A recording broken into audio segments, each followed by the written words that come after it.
Within 5 minutes সব চলে আসছে। সবাই সাইড হয়ে যায়, সাইড হয়ে যায়।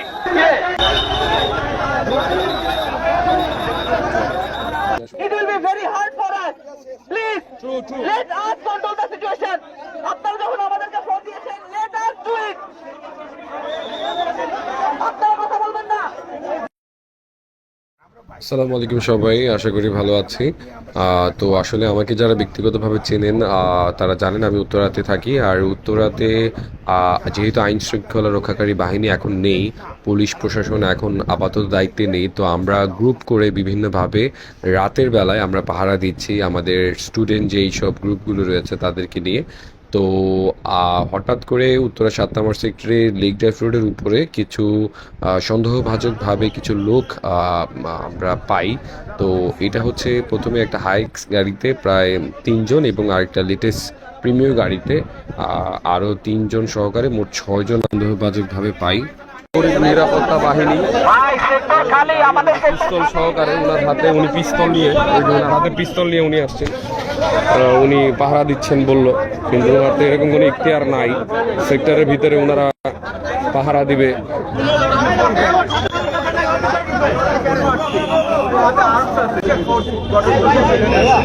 ছাত্রলীগটা ওরা অন্য একটা ধান্দায় আসছে, ওদের কাছে বুলেট কেন, ওদের কাছে একটা সিটিজেন ফোর্স তৈরি হলে বাংলাদেশে নতুন গভর্নমেন্ট কিছু হওয়ার সাথে সাথে প্রজ্ঞাপন জারি হবে, সরকারি চিঠি হবে যে এই মর্মে এই বাহিনী গঠন করা হলে। এরকম কোনো বাহিনী আজকে সারাদিনে গঠন হয় নাই নাই নাই। তো এই যে হাতে বুলেট সহকারে বুলেটের পিক আমরা পাই ওনার কাছে। আচ্ছা পরে আর্মি আসুক সবই দেখাইবো ভাই। আর তাদের কাছ থেকে একটা হোয়াইট ব্যাগ পাই, যেটার মধ্যে আপনার প্রায় 4 থেকে 5টার মতো অকিতকি এবং কয়েকটা বুলেট ছিল। এই যে উত্তরার সবাই চলে আসছে তাকে প্রতিহত করার জন্যে, বাইক সহকারে উত্তরার ভাই ব্রাদার সবাই একসাথে জড়ো হয়ে গেছে। উইদিন 5 মিনিটস সব চলে আসছে। আচ্ছা, এই জায়গায় না বলি না, এই রেড পোলো টি শার্ট পরা আঙ্কেলটা বারবার বলছেন আপনি ভিতরে বসেন, আমরা দেখছি ব্যাপারটা, আপনি ভিতরে সেফলি বসেন, আমরা আর্মি কল করছি, আর্মির কাছে আপনি পরিচয় দিয়ে আপনি যদি সব ঠিকঠাক থাকে আপনারা চলে যাবেন, আমরা আপনাদের নিরাপত্তা দিচ্ছি। উনি হুট করে এসে আমাদের উপরে চড়াও হয়ে উঠলো, চিল্লাচিল্লি শুরু করে দিল, বন্দুকের ভয় দেখালো। তারপর এই আঙ্কেল সহকারে ওনারা সবাই তার কলার চেপে তাকে প্রতিহত করলো এবং লাঠিসোঁটা নিয়ে সবাই চলে আসছে তাকে মারধর করার জন্য, যে আসলে উনি কে, উনি কেন আমাদের হচ্ছে এরকম করে ভয় দেখাচ্ছেন। সো ইতিমধ্যে সবাই চলে আসছে, এত শর্ট টাইমে এত বেশি অ্যাগ্রেসিভ হয়ে গেছে সবাই, মানে একটা অনেক বড় ক্ষতি হয়ে যেত আর কি তাদের। এখন যেহেতু তারা আইনের লোক বলছেন, যদি কোনোভাবে তারা আহত হয় এটা জবাবদিহিতা কেউই দিতে পারবে না ঠিক মতো। তো আমরা নিজেরা যতটুকু ভলেন্টিয়ারে ছিলাম আমরা চেষ্টা করেছি তাদের যাতে কোনোভাবে তাদের গায়ে হাত না পড়ে। আমরা যতটুকু পারছি বাঁশি দিয়ে মাইকে বলে যে কোনোভাবে গাড়িতে যাতে আর কোনোভাবে আঘাত না পড়ে, তাদের গায়ে আঘাত না পড়ে, হিতের বিপরীত কোনোভাবেই যাতে না হয়। সো যতটুকু সম্ভব দেখতে পাচ্ছেন আমরা করছি। গাড়ি সেভ করার জন্য সবাই এভাবে গাড়ির সাথে আটকে আছে, গাড়িতে যাতে কোনো প্রকার আঘাত না হাঁটে। এই মানুষটা 18 নম্বর সেক্টরের বাসিন্দা, হ্যাঁ, নামাজ পড়ে আসছে, ওনাকে দেখে ড্রাঙ্ক মনে হচ্ছে। এই উনাকে দেখে ড্রাঙ্ক মনে হচ্ছে, মনে হবে কেন? ওনাকে চিনি তো। তাহলে চিনলে উনি যখন জিজ্ঞেস করছে ওনাকে বলে উনি ড্রাঙ্ক। কে বলছে? ওই যে উনি 10 বার বলছে আমার গালের শুকে দেখে আমি সহজে উনি নাকি ড্রাঙ্ক। ওনারা প্রথমে বলছে এই জন্য উনি পরে ক্ষিপ্ত হয়ে গেছে, এরপরে ওনারা ক্ষিপ্ত হয়ে গেছে। প্রথমে উনি বলছে উত্তরা থানার ওসি, পরে কয় আমি এক্স আর্মি। তার মানে কিছু একটা গ্যাপ আছে। রাইট। ওনার বাসা নাকি বসুন্ধরাতে এইখানে আসছে ডিউটি দিতে, ওনারা মানে সাসপিশিয়াস মনে হচ্ছে, হেল্প করতেছে, ছাত্রদের হেল্প করতে। বন্দুক নিয়ে তো আসার কোনো কথা, তাও এরকম একটা হাইক্স নিয়ে ছাত্ররা পারতেছে না, যথেষ্ট কি বলতেছে ওনারা নিয়ে আসছে, কথার কোনো ঠিক থাকে না, যাচ্ছে না। কয়জন? 3 জন টোটাল, ড্রাইভার সহ 3 জন।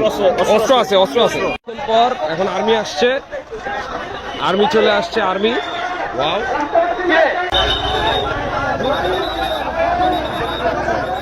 সবাই সাইড হয়ে যায়।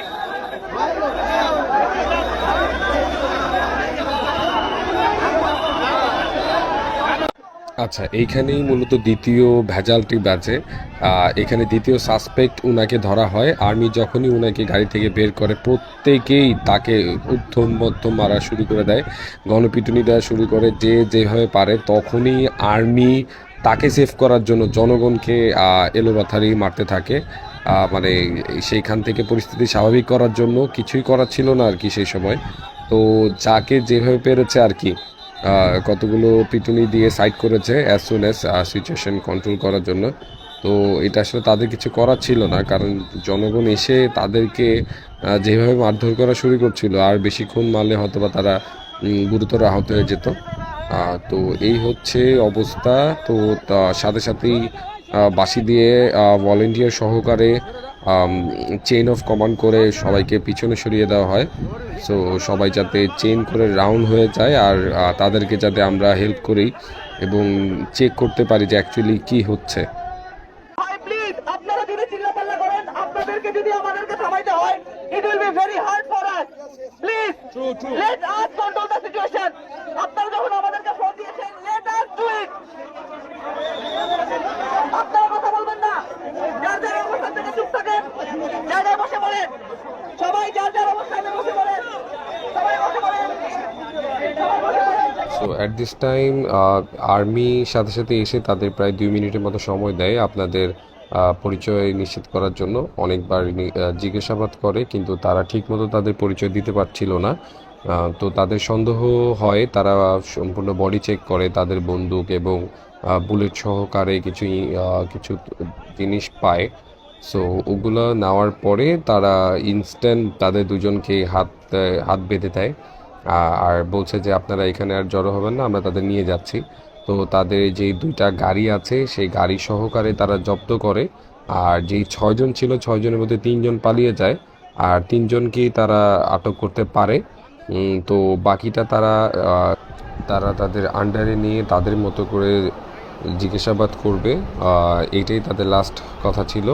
তো আমরা এখান থেকে তাদেরকে দ্রুত বের হয়ে যাওয়ার জন্য যতটুকু সম্ভব হেল্প করি, কারণ অনেক বেশি ভিড় হয়ে গেছিলো। আর হচ্ছে অনেকে লাইভে যে অনেক ভুল তথ্য দিচ্ছিল, তারা রয়ের মানুষ, তারা ডাকাত, আরও অনেক কিছু। তো ইতিমধ্যে সেক্টর খালি করার জন্য আমরা যতটুকু সম্ভব তাড়াতাড়ি তাদেরকে এখান থেকে যাওয়ার জন্য বাধ্য করি।